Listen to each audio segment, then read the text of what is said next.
Edouard, bonjour. Comment s'est passée la semaine? Comment est-ce que tu as senti le groupe réagir aussi après la défaite de vendredi? Et finalement, est-ce que quand on voit le match aussi qu'a pu produire l'Union contre les Rangers en semaine, est-ce que ça donne aussi confiance sur ce que vous avez pu faire contre eux à certains moments du match? Je ne sais pas si ça donne confiance parce qu'une défaite reste une défaite, mais on sort d'un match qui a été très sérieux contre Union. On a souffert en première mi-temps, mais le positif de cette première mi-temps-là, c'est que si on rejoue exactement la même mi-temps l'année passée, on aurait été à peut-être 2 ou 3-0 à la mi-temps. Et donc là, cette première mi-temps-là, c'est un signe de notre progression et de notre évolution. On ne va pas être à notre meilleur à chaque match, à chaque mi-temps. Il y a des hauts et des bas, que ce soit sur une saison entière, mais même dans un match, il y a des temps forts et des temps faibles. Et cette première mi-temps à l'Union, de ce point de vue-là, c'est signe qu'on progresse. On est capable de souffrir sans s'écrouler comme on le faisait régulièrement la saison passée pour plein de différentes raisons. Euh, et puis de sortir en deuxième mi-temps, et on a fait une mi-temps, juste sur la deuxième mi-temps, on a vraiment fait une très bonne mi-temps. On a mis Union en difficulté. On n'a pas réussi à concrétiser les occasions ou à se créer plus d'occasions importantes. Mais on a eu assez dans cette deuxième mi-temps que pour égaliser. Et j'ai presque envie de dire, c'est bizarre comment dans un de nos temps forts, on a perdu le match. On n'a pas suivi la course qu'il fallait et on perd le match là-dessus. Mais donc on sort d'un match qui n'était pas abouti, c'était pas notre plus grand match, mais c'est un match sérieux malgré tout. Et il y avait de la place pour aller prendre au moins un point. Face à une équipe d'Union qui franchement, c'est du lourd. Tu n'es pas vice-champion de Belgique sans être une très bonne équipe. Et il n'y avait que deux joueurs au coup d'envoi pour Union qui étaient différents par rapport à la saison passée. Donc ça illustre aussi qu'ils sont vraiment dans une belle continuité. Et puis pour nous, le résultat contre Rangers, c'était juste confirmation de ça. On sait qu'Union est fort. Donc voilà, on a bien débriefé ça. Dimanche et lundi, ils nous ont permis de faire une bonne analyse et de comprendre tout ça, de donner les réponses au groupe et puis de tourner la page très vite ensuite vers ce match qui sera compliqué demain contre Stante. Tu parlais de difficultés à vous créer peut-être suffisamment d'occasions. Est-ce que c'est un point sur lequel tu as insisté aussi cette semaine par rapport à ça, l'avant-dernière passe peut-être? Voilà, comment est-ce qu'on peut finalement trouver le moyen d'être un peu plus dangereux finalement, puisque c'est aussi là-dessus que ça se joue. Oui, on a juste continué à travailler nos points forts et quelques points qu'on doit améliorer. Et celui-là est un de ces points. Mais la semaine d'avant, contre Union, on a été dangereux, une attaque sur deux. Donc, euh, donc ça, c'est super positif. Il ne faut pas tout remettre en question après un match. Donc non, on a simplement continué à travailler selon notre méthode. Et très sérieusement, la semaine de travail que l'équipe a faite là a été très très positive de ce point de vue-là.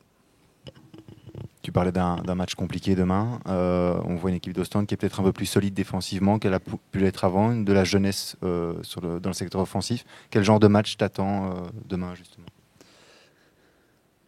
Yves Van der Eyck prépare toujours très très bien ses équipes. Et partout où il passe, il fait des résultats. Il est capable de créer la surprise. Il a mis en place ici une super organisation défensive. Et il y a de la qualité devant. Il y a beaucoup de vitesse en transition. On l'a vu la semaine passée contre Malines. Ils se sont créés beaucoup d'occasions dangereuses sur les transitions à Anderlecht aussi, le premier match.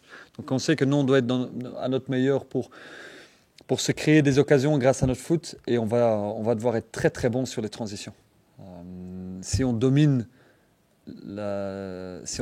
Ostende dans la gestion des transitions, alors on met vraiment toutes les chances de notre côté pour l'emporter.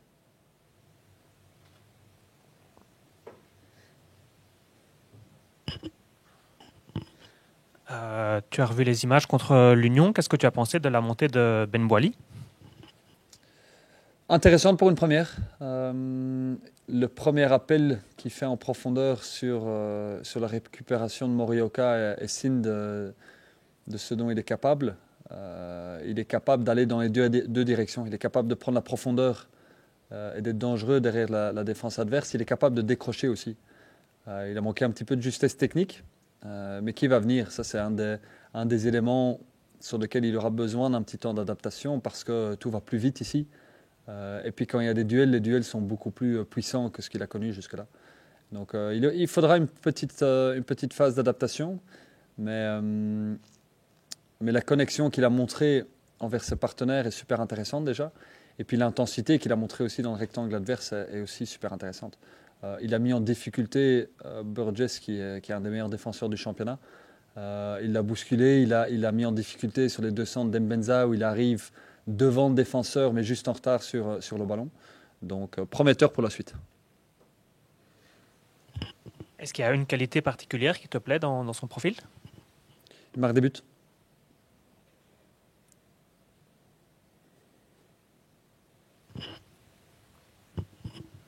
Je vois que Jonas est dans les blessés. Qu'est-ce qui s'est passé? Est-ce que c'est un souci qui pourrait perdurer ou bien est-ce que c'est juste ici, ce week-end où c'est trop tôt? Non, c'est un petit manque de chance pour Jonas Bagger. Il s'est pris un coup très violent il y a une dizaine de jours de ça à l'entraînement sur un contact aérien.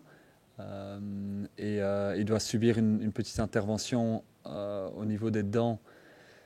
Et la douleur n'est plus supportable. On pensait peut-être pouvoir attendre jusqu'à une trêve internationale ou éventuellement jusqu'à la Coupe du Monde et gérer la douleur, mais la douleur est trop importante, donc l'intervention se fera pendant le week-end pour qu'il soit disponible à l'entraînement le plus vite possible. Donc, on attend confirmation des derniers examens médicaux cet après-midi, mais en principe, en tout cas, il ne sera pas avec nous demain. Et l'autre joueur qui a montré une incertitude cette semaine, c'est Adem Zorgan, qui s'est entraîné moins que les autres suite à un coup qu'il a reçu en début de semaine. Donc là aussi, on fera un dernier test avec lui demain en fin de matinée pour être certain de son état physique et médical.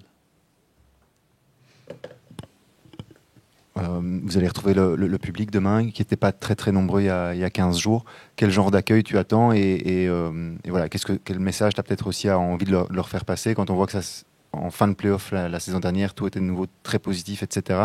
Et on sent ici que la défaite finalement à l'Union a tout de suite ravivé certaines critiques. Voilà, comment est-ce que vous vivez par rapport à tout ça? Je peux parler ce dont j'ai entendu et ce que moi j'ai ressenti. La reconnaissance du public à la fin du match contre Ostende a été touchante. Et même l'accueil qu'il y a eu après le match contre Union, des supporters qui étaient en déplacement avec nous, ils ont reconnu l'effort et ils ont reconnu qu'on n'a rien lâché, que jusque les dernières secondes là, au Parc du Naine, on a poussé, on a tout fait pour chercher le point. Qu'on n'a pas eu malheureusement, mais c'était important pour nous de reconnaître aussi à la fin du match ce terrain et de remercier le soutien qu'on a senti du début à la fin du match. Et ça fait une différence énorme pour nous de ressentir ça. Donc non, on espère qu'ils seront, qu'ils seront nombreux demain. Et puis au fur et à mesure de la saison, d'être de plus en plus nombreux, et c'est à nous à les fidéliser aussi. Et je pense que le premier match ici contre Eupen était signe des choses à venir, qu'on veut continuer à jouer un foot qui est agréable, qui est attractif, qui donne de l'énergie. On est capable de garder le ballon, on est capable de dominer, mais on est capable d'être fort et d'être super efficace en transition aussi. On s'améliore sur phase arrêtée, donc on veut être complet et on veut donner du plaisir au public. Et avec ça, on est convaincu que les résultats viendront. Et puis, mais naturellement, le stade se remplira de plus en plus. Et comme vous dites, fin de saison passée, c'était génial. Le dernier match à la Gantoise était signe de ça. Le dernier match à domicile ici aussi. Et qu'ils voient l'investissement que les joueurs mettent sur le terrain. Ils voient que les joueurs mouillent leur maillot et vont au bout des choses. Et on progresse. On ne va pas gagner tous les matchs. Ça, c'est une certitude. Il n'y a personne en Belgique qui gagne tous les matchs. Donc il y aura des défaites. Et puis c'est aussi là qu'on voit au sein de l'équipe, après une défaite, comment on est capable de s'entraider, de rester solidaire et puis de repartir plus fort après.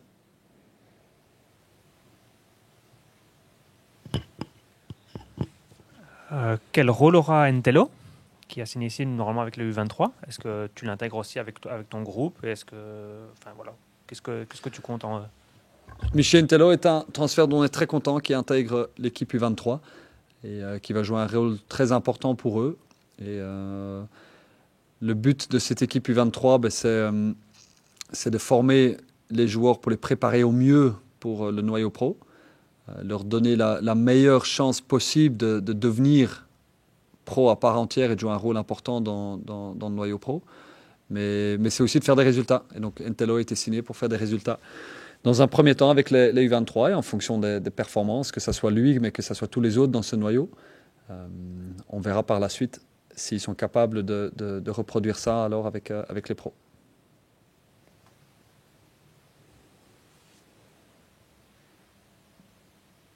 Merci, à demain.